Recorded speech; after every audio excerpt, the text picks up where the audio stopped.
Rav Shmuel Berenbaum was attending the wedding of one of his grandchildren, and the room started to get a bit stuffy, so his children felt that he should go outside to get some air. As soon as they stepped outside of the hall, he was greeted by Rav Elia Baruch Finkel, who came to say Mazel Tov, and immediately they started talking and learning. And one of his children said to Rav Shmuel, "I thought the reason we came out here is to get some air." To which Rav Shmuel looked at him and he said, "Torah, that is my air." And that air of Torah was felt by all those who he served, as Rosh Hashiva of Yeshivas Mir in Brooklyn, and by all of Klal Yisrael as well.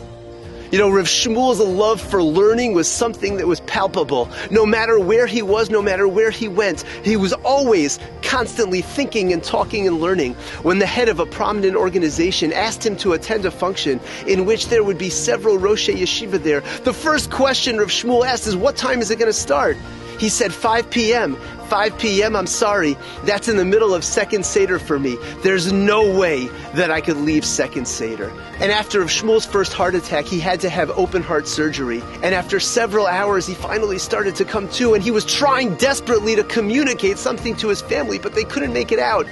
And after listening carefully, they finally realized he was saying, Ki heim chayenu va'orech yameinu. And they realized he just wanted to learn, and they brought him a Maseches Gittin right away. And only after that, he was able to go back to rest. And Rav Shmuel Berenbaum shared this love for Torah with everyone he encountered. Very often at parlor meetings, his first matter of business was not talking about raising money, but was talking about raising the bar as far as our Torah learning. And there was one particular meeting where he asked to take up a collection, not a collection of money, but a collection of Torah, asking everybody in the room how they could up their game as far as their Torah learning.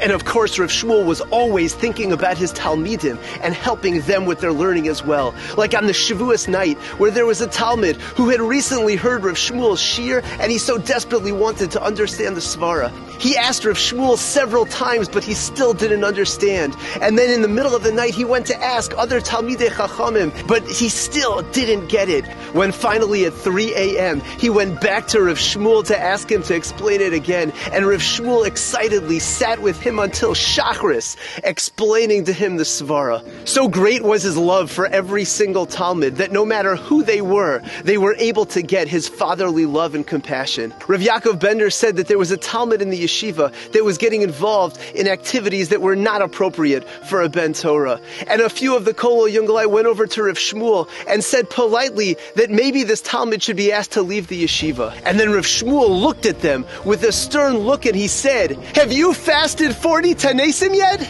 Because if you haven't fasted 40 Tanesim for him yet, then there's no way that we could ask him to leave the yeshiva. We have to try to help him." And Rav Shmuel Berenbaum took him under his wings, began learning with him, and ultimately this Talmud turned around and is a respected Marbitz Torah today.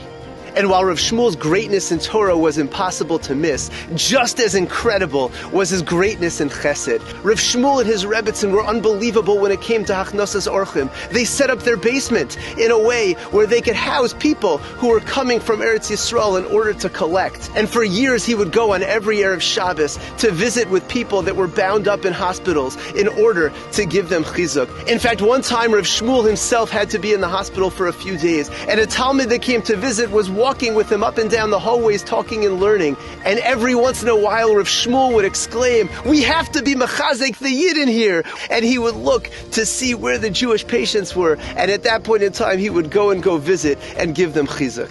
Rav Shmuel's love for Klal Yisrael was unbelievable, and ultimately a few years before his passing, he set up a fund in Eretz Yisrael, raising millions of dollars to give out to Avrechim that were in need. And while human tendency is that while people are in a state of crisis to really only think about themselves, Rav Shmuel was the exact opposite. 1 week before his passing, Rav Shmuel was advocating for a child to be let into a particular yeshiva, and only 4 days before he passed away, way, Rav Shmuel Berenbaum was trying to help out with a shalom bayis case that he was involved with. His life was all about Torah and all about chesed. And unfortunately, on the 28th of Teves, 5768, we lost Rav Shmuel Berenbaum. But let us always try to think about the incredible acts that he did, about the incredible love for learning that he had for himself and that he wanted to spill over to everybody else, and his thought and sensitivities for every single Yid.